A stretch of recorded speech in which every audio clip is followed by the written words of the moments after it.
Assalamualaikum warahmatullahi wabarakatuh. Selamat datang di Centana Centini.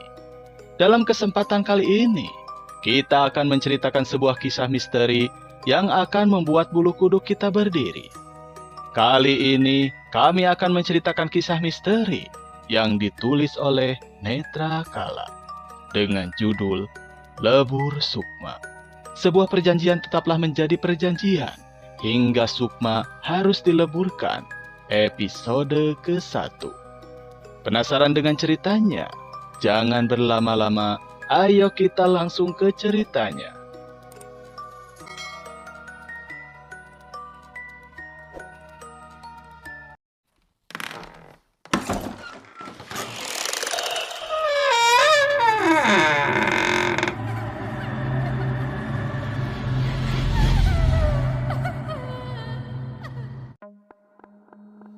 Dinda buru-buru meninggalkan toko tempat usahanya. Beberapa kali dia berdecak tidak sabar saat motor yang dikendarainya terjebak macet. Pikirannya terus saja tertuju kepada Bu Nawang, mengingat beberapa saat lalu wanita itu menelponnya dan memintanya untuk segera pulang ke panti asuhan yang sudah menjadi tempat tinggalnya selama 20 tahun ke belakang. Semoga saja tidak terjadi apa-apa, batin Dinda, yang terus saja melajukan kendaraannya dengan kencang.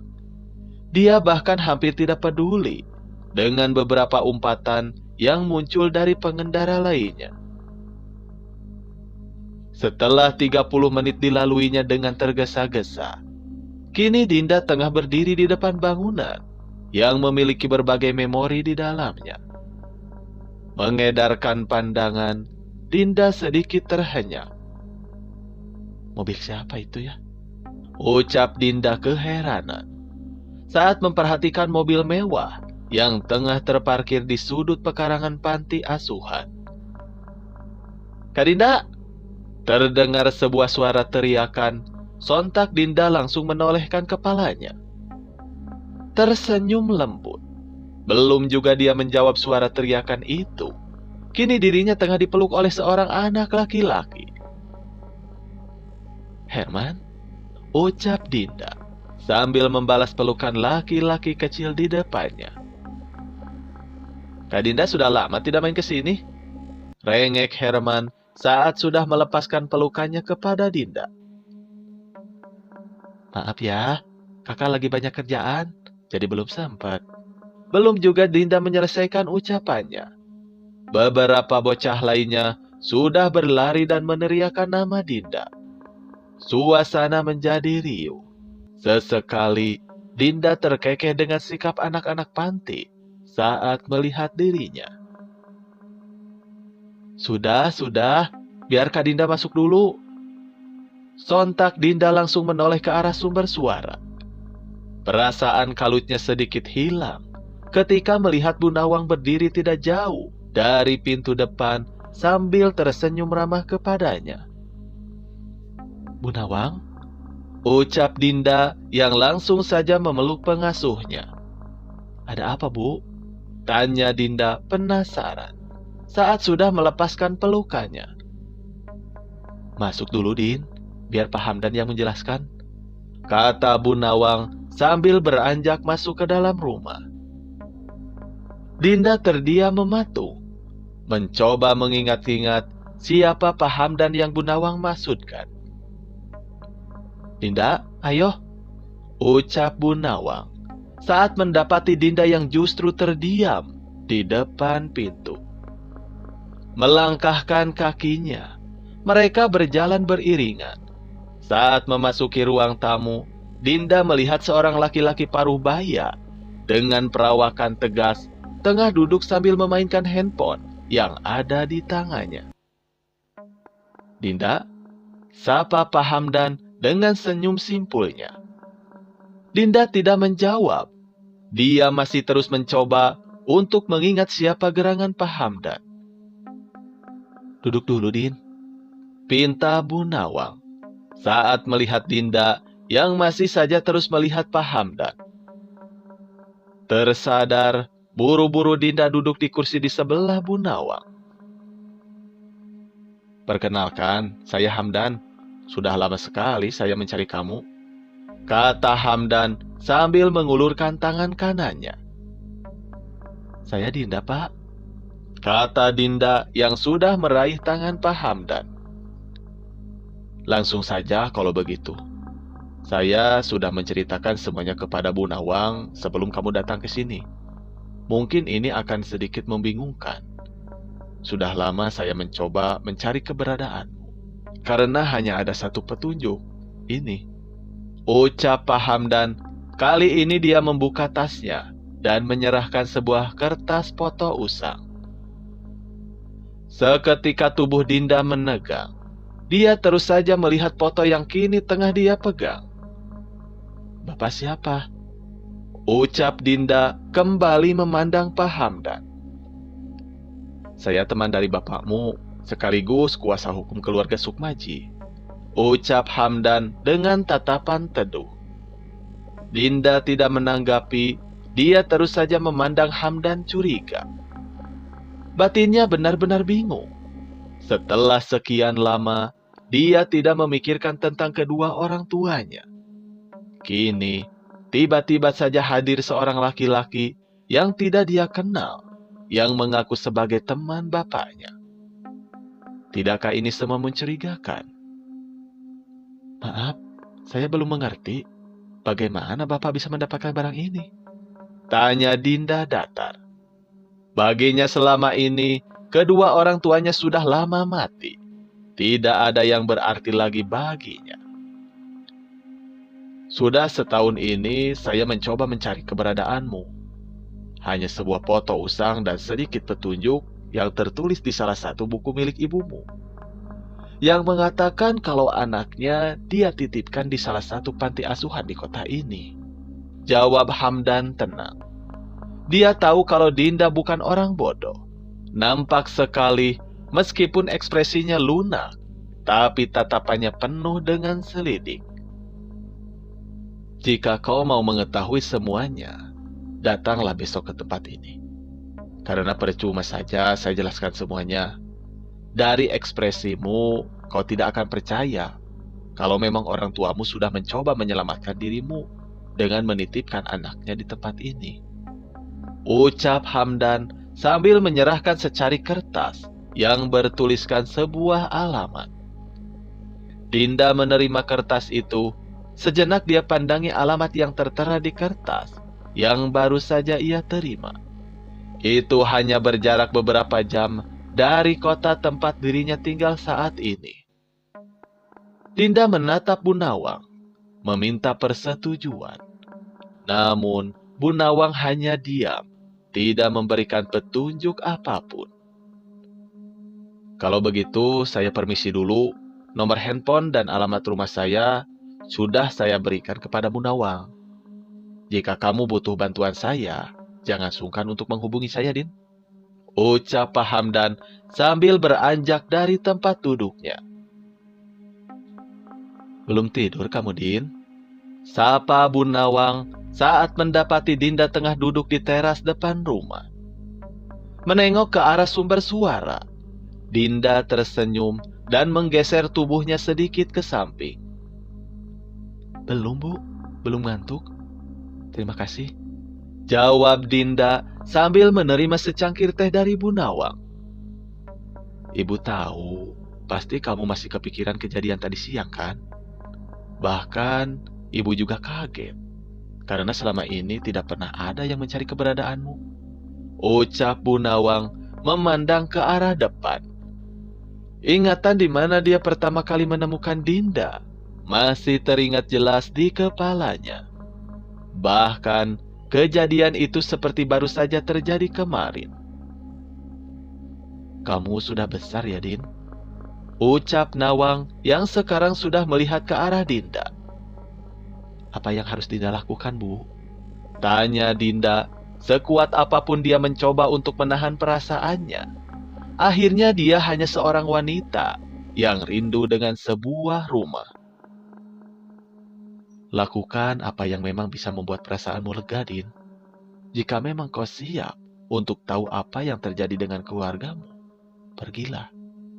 Tapi, jika memang kau sudah melupakan masa lalumu, berhentilah, ucap Bu Nawang sambil berdiri menuju ke dalam rumah.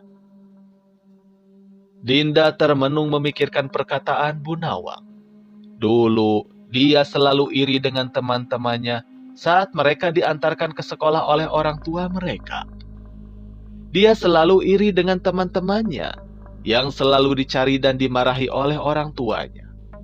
Tapi, apa artinya semua ini sekarang? Apakah itu penting untuk Dinda? Sudah 20 tahun lebih, dia berdamai dengan kehidupannya. Kenapa dia harus mencoba mencari tahu lagi keberadaan orang yang sudah membuangnya?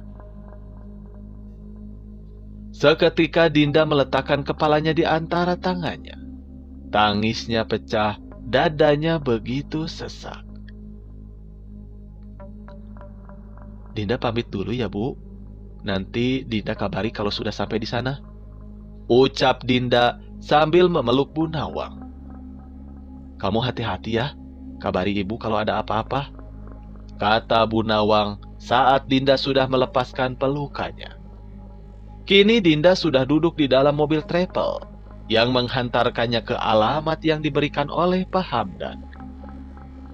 Dinda tidak banyak membawa pakaian, hanya beberapa saja. Dia memang berniat hanya sehari di kota tersebut. Setelah semuanya selesai, dia akan kembali pulang. Pandangan Dinda selalu saja melihat keluar jendela. Sesekali air matanya meleleh, jantungnya berdebar tidak karuan. Perasaannya benar-benar kacau. Apa bapak dan ibu masih hidup? Batin Dinda penasaran. Tak terasa, 3 jam sudah perjalanan yang Dinda lalui. Saat ini Dinda tengah duduk di salah satu bangku ruang tunggu di travel agen yang baru saja dia gunakan. Sesekali dia melihat ke arah jam tangannya. Jelas sekali wajahnya terlihat cemas. Dinda? Terdengar suara laki-laki tepat di samping Dinda. Menolehkan kepalanya, ternyata itu adalah Pak Hamdan. Sudah lama nunggunya? Tanya Pak Hamdan ramah. Belum, Pak. Kita langsung pergi. Tanya Dinda yang sudah penasaran dengan tempat yang akan mereka tuju. Mari, tempatnya tidak jauh dari sini. Paling cuma setengah jaman.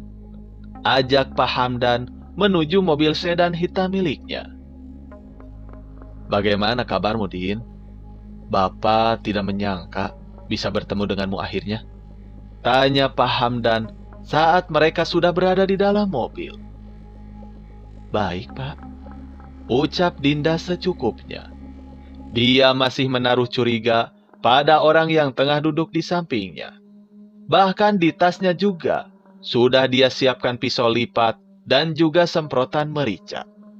Jika memang laki-laki ini tengah berniat buruk kepadanya. Pasti berat untukmu. Aku sendiri juga tidak bisa berbuat banyak. Keluarga dari bapakmu yang menyebabkan semua ini terjadi, kata Pak Hamdan. Dinda tidak menjawab, dia masih terus saja melihat Pak Hamdan, menunggu kelanjutan cerita tentang kehidupannya yang masih menjadi misteri. Keluarga dari bapak? Jawab Dinda saat Pak Hamdan tidak melanjutkan perkataannya. Keluarga Sukmaji terkenal sebagai salah satu keluarga terpandang di kota ini. Semua berawal dari situ. Jawab Pak Hamdan. Apa bapak dan ibu masih hidup? Tanya Dinda setelah sekian lama menahan pertanyaan yang terus saja mengganggu di batinnya. Pak Hamdan diam. Dia terus saja berfokus pada jalan. Sebentar lagi kamu akan tahu, ucap Hamdan yang mulai melambatkan mobilnya dan masuk ke sebuah jalan perkampungan. Nah, kita sudah sampai. Mari, Din. Ucap Pak Hamdan setelah memarkirkan mobilnya. Dinda menghela napas, kemudian membuka pintu mobil dengan perlahan. Kini, ia tengah berdiri di sebuah pekarangan rumah yang cukup luas. Pandangannya terfokus dengan bangunan model lama, dengan gabungan joglo dan gaya kolonial yang khas. Rumah siapa ini, Pak? Tanya Dinda yang masih saja memandangi bangunan yang ada di hadapannya. Ini rumah peninggalan kakekmu, kata Pak Hamdan sambil melangkahkan kakinya menuju ke arah teras rumah. Assalamualaikum, Bo. Salam Pak Hamdan sambil mengetuk-ngetuk daun pintu. Butuh beberapa saat bagi Pak Hamdan untuk terus mengetuk dan memberi salam. Hingga muncul satu wanita yang sudah cukup berumur dari dalam rumah. Waalaikumsalam, Pak Hamdan. Mari Pak, ucapnya yang langsung membuka pintu rumah itu lebar-lebar. Dinda memandangi setiap jengkal ruang. Tidak ada yang aneh baginya, semua nampak normal. Selayaknya ruang tamu pada umumnya, hanya ada sebuah lukisan besar yang tergantung di salah satu dinding ruang tersebut. Itu kakek dan nenekmu? Ucap Pak Hamdan saat melihat Dinda, terus saja memandangi lukisan besar yang ada di hadapannya. Saya masih tidak mengerti, Pak. Kenapa Bapak membawa saya ke tempat ini? Ucap Dinda saat sudah duduk di salah satu kursi kayu dengan punggungan busa yang nyaman. Sebentar, ucap Hamdan sambil berdiri masuk ke dalam rumah, meninggalkan Dinda sendirian. Sekali lagi, pandangan Dinda tertuju pada lukisan besar yang tergantung di dinding depannya. Kalau memang benar kedua orang tua itu adalah kakek dan neneknya, maka mereka adalah pasangan yang serasi. Si laki-laki memiliki perawakan tinggi gagah, menggunakan baju beskap Jawa, serta belangkon yang membuatnya terlihat tampan. Serta wanita terlihat ayu dan berwibawa dengan menggunakan baju kebaya berwarna putih. Silahkan non, diminum dulu. Ucap Bong Marni sambil menaruh 2 cangkir teh di depannya. Dinda hanya tersenyum dan berterima kasih kepada Bong Marni. Cukup lama Dinda menunggu Pak Hamdan. Entah apa yang sedang dilakukan oleh laki-laki itu. Sampai 15 menit berselang, namun tetap belum kembali dari dalam rumah. Merasa bosan, akhirnya Dinda beranjak keluar. Dilihatnya lebih seksama suasana rumah milik kakeknya. Sesekali dia menghirup napas dalam-dalam. Rumah ini begitu tenang dengan beberapa pohon yang rindang serta taman-taman kecil di sekeliling pekarangannya.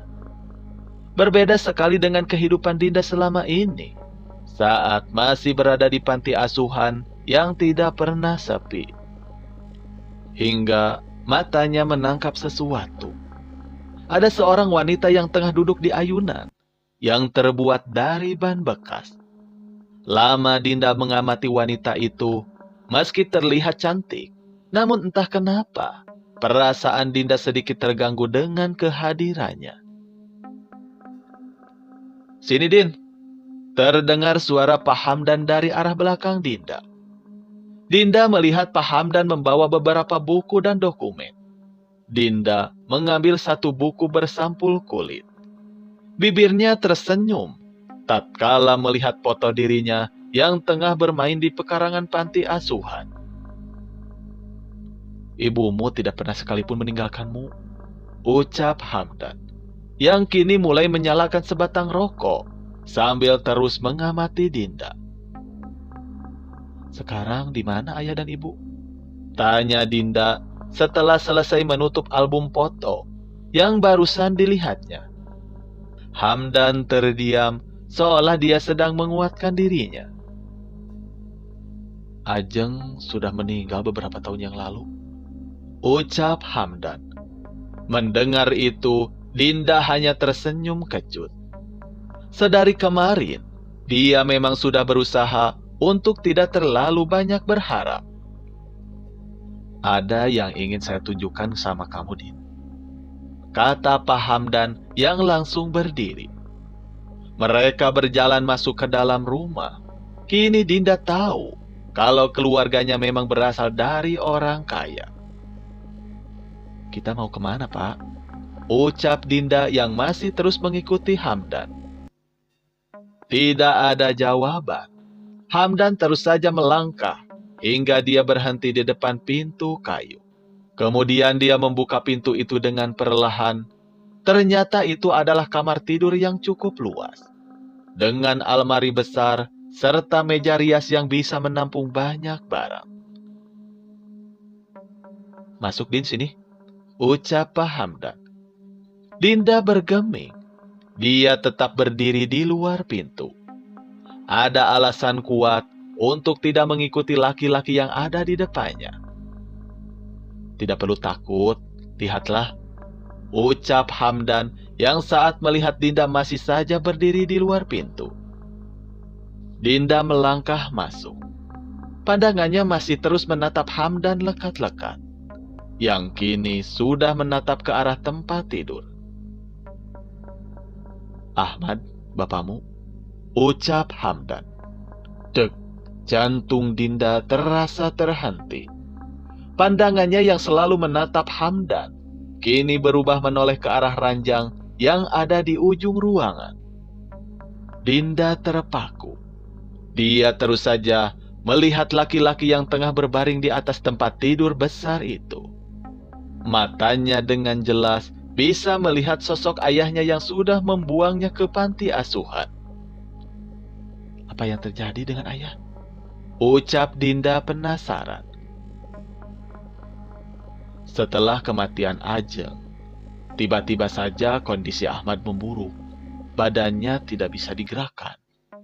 Dia hanya bisa berbicara, bahkan untuk makan dan buang hajat saja, dia mesti harus dibantu oleh Mbak Marni dan juga Pak Kusno. Semua sudah dilakukan, dari medis hingga orang pintar, tapi sayang, tidak ada perubahan sama sekali. Ucap Hamdan, yang kini sudah berjalan menuju sisi ranjang. Mungkin ini karma, karena mereka sudah membuangku ke panti asuhan. Ucap Dinda, batinnya masih terasa sakit dengan perlakuan orang tuanya. Tapi dia juga tidak tega melihat kondisi ayahnya seperti ini. Hamdan terus saja melihat ke arah Dinda. Saya tahu kamu sakit hati dengan perlakuan orang tuamu. Saya sendiri juga tidak tahu secara pasti alasan kenapa mereka sampai menaruhmu di panti itu. Tapi jika memang kau mau mengetahui alasan dibalik semua ini, rawatlah bapakmu itu. Ucap Hamdan lantang. Dinda tidak habis pikir dengan kalimat yang diucapkan oleh Pak Hamdan. Bagaimana mungkin dia bisa meminta Dinda untuk merawat bapaknya? Sementara mereka sendiri sudah tega membuang Dinda ke panti asuhan. Itu semua terserah kamu. Tugas saya hanya mencarimu dan mengantarkanmu ke sini. Kalau memang kau tidak mau, saya tidak akan memaksa. Semua surat pemindahan warisan akan segera saya selesaikan, kata Hamdan seolah mengetahui apa yang sedang Dinda pikirkan. Setelah memikirkan semuanya dan meminta saran dari Bu Nawang, akhirnya Dinda setuju untuk sementara tinggal di rumah peninggalan kakeknya. Baik, Pak. Untuk sementara saya akan tinggal di sini. Tapi jangan berharap saya bisa membuat orang tua itu bisa bangun dari tempat tidurnya. Ucap Dinda. Hamdan tersenyum. Tidak masalah. Sebentar, saya panggilkan Bu Marni dan Pak Kusno. Ucap Hamdan yang langsung saja berdiri dan masuk ke dalam rumah. Beberapa saat Dinda termenung, memikirkan kembali. Semoga keputusannya tidak salah kali ini. Din, ini Pak Kusno dan Bu Marni. Orang yang selama ini menjaga bapakmu dan rumah ini. Ucap Pak Hamdan yang kini tengah berdiri bersama dua orang laki-laki dan perempuan yang sudah berumur. Astaga, ini non Dinda toh. Lihat Pak, anaknya Bu Ajeng sudah besar. Ucap Bok Marni sambil berjalan menuju Dinda untuk menyalaminya. Sedang Pak Kusno hanya tersenyum dan mengangguk. Kami tinggal di belakang rumah, Non. Kalau ada apa-apa, bisa langsung panggil saya saja. Ucap Pak Kusno ramah. Bo, siapin kamar buat Dinda ya. Kamar yang sudah disiapkan sama Ajeng. Ucap Hamdan. Mengangguk, Bok Marni langsung berjalan menuju ke dalam rumah. Ya sudah, saya pulang dulu, Din. Kalau ada apa-apa, jangan sungkan untuk langsung menghubungi saya. Ucap Pak Hamdan yang langsung menyalami Dinda dan Pak Kusno.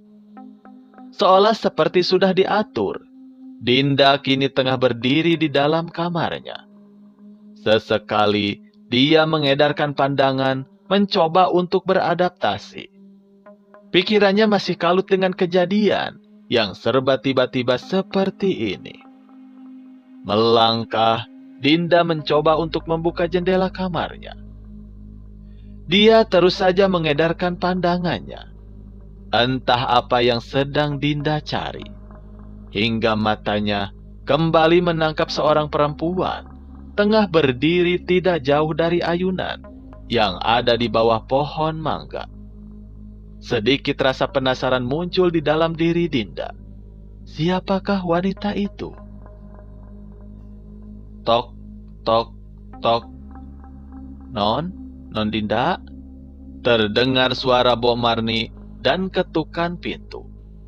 Sontak Dinda langsung memalingkan kepalanya ke arah pintu kamarnya. Kemudian saat dia berpaling lagi melihat keluar, sosok wanita itu sudah menghilang. Tok, tok, tok. Non Dinda?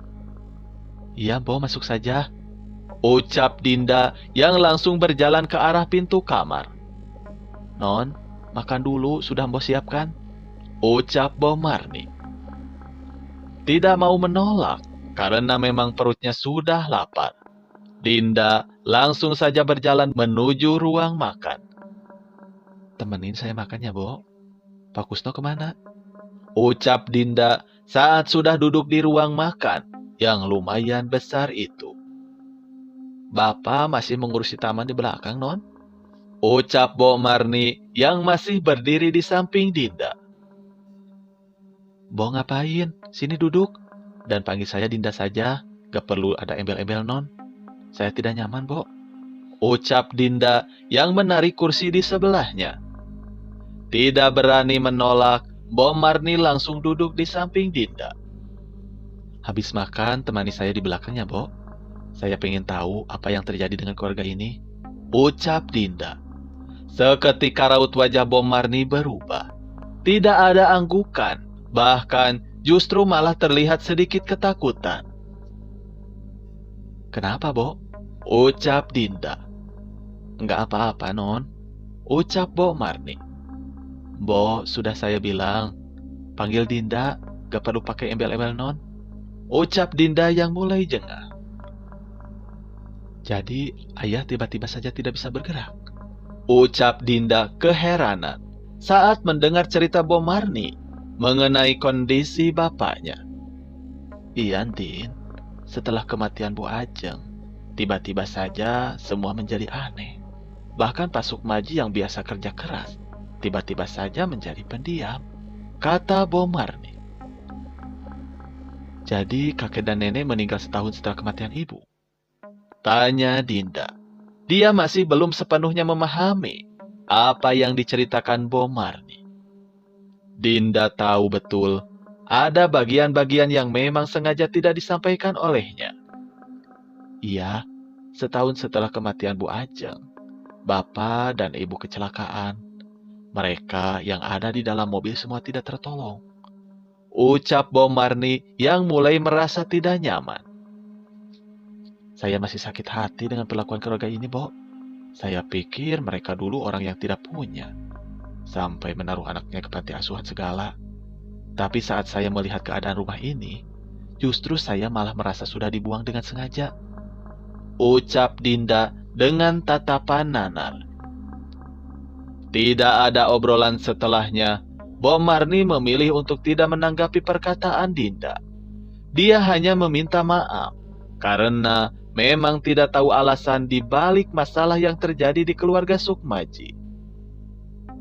Sore itu, akhirnya Dinda hanya berkeliling rumah. Sesekali dia menengok ke kamar bapaknya, berharap laki-laki itu sudah bangun. Tapi sepertinya percuma, karena saat Dinda mencoba memanggil bapaknya, sama sekali tidak ada sahutan yang muncul. Malam mulai menjelang, entah kenapa Dinda tidak bisa tidur dengan lelap. Ada saja pikiran yang masuk ke dalam kepalanya. Suasana terlihat sangat sepi dan tenang, apalagi dengan rumah sebesar ini, yang hanya dihuni oleh dia dan bapaknya. Sedang Bom Marni dan Pak Kusno tinggal di paviliun belakang rumah. Dinda beranjak, percuma saja dia mencoba untuk tidur. Matanya masih melayang. Pikiran tentang kedua orang tuanya masih terus silih berganti masuk ke dalam kepalanya. Astaga, ucap Dinda yang sudah duduk menyandarkan tubuhnya. Sejenak dia berniat untuk membuat minuman hangat, berharap bisa segera membuat kantuknya datang. Perlahan Dinda bangkit berjalan menuju ke arah dapur. Hingga saat melewati kamar tidur bapaknya, sayup-sayup Dinda mendengar ada orang yang tengah berbicara di dalam. Seketika Dinda terdiam, berpikir apa bapaknya sudah bangun. Dia mencoba mendekat, jelas sekali ada suara-suara di dalam kamar bapaknya. Dinda mulai mencoba mengetuk pintu kamar bapaknya. Tok, tok, tok. Ya, ayah? Ucap Dinda sambil masih terus mencoba mengetuk pintu kamar. Karena tidak ada jawaban, nekat Dinda membuka pintu itu. Namun saat melihat ke dalam, suasana nampak sepi. Bapaknya masih tertidur di atas kasur. Mengerutkan dahinya, Dinda melangkah masuk ke dalam, memandangi bapaknya dengan seksama. Tapi kondisinya masih tetap sama seperti saat pertama kali Dinda melihatnya. Mungkin salah dengar, ucap Dinda yang langsung kembali berjalan keluar. Dinda sudah kembali ke dalam kamar. Secangkir teh hangat sudah ada di tangannya. Melihat jam, ternyata sudah hampir tengah malam. Merasa tidak ada sesuatu yang harus dilakukan, Dinda berjalan ke arah kasur, berniat untuk tidur. Namun sekali lagi, pendengarannya menangkap sesuatu. Dinda terdiam. Sayup-sayup dia mendengar ada suara seperti suara seorang dalang yang sedang memainkan wayang. Dinda bangkit, mencoba untuk mendengarkan lebih jelas. Dia benar-benar penasaran sekarang. Apa itu suara radio dari arah paviliun belakang rumah? Ucap Dinda. Kembali Dinda beranjak. Ketika membuka pintu kamarnya, suara dalang itu semakin terdengar jelas. Terdiam, mencoba mengikuti arah suara. Dinda mulai kebingungan. Jelas, suara itu berasal dari arah kamar bapaknya. Buru-buru Dinda berjalan menuju ke arah kamar bapaknya. Dia mencoba menempelkan telinganya di daun pintu.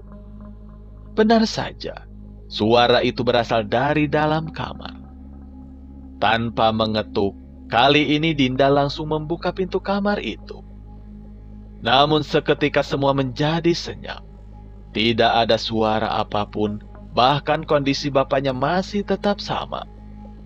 Hanya saja Dinda melihat korden jendela yang sudah terbuka lebar. Apa ada orang yang masuk? Batin Dinda yang langsung saja melangkah ke arah jendela. Hingga saat dia mencoba menutup kembali korden jendela, kembali matanya menangkap sosok wanita berbaju putih yang tengah duduk di ayunan di bawah pohon mangga. Duk, Cah Ayu, kenapa mulih Duk? Lungo Duk, lungo. Sontak, Dinda langsung menoleh ke arah bapaknya.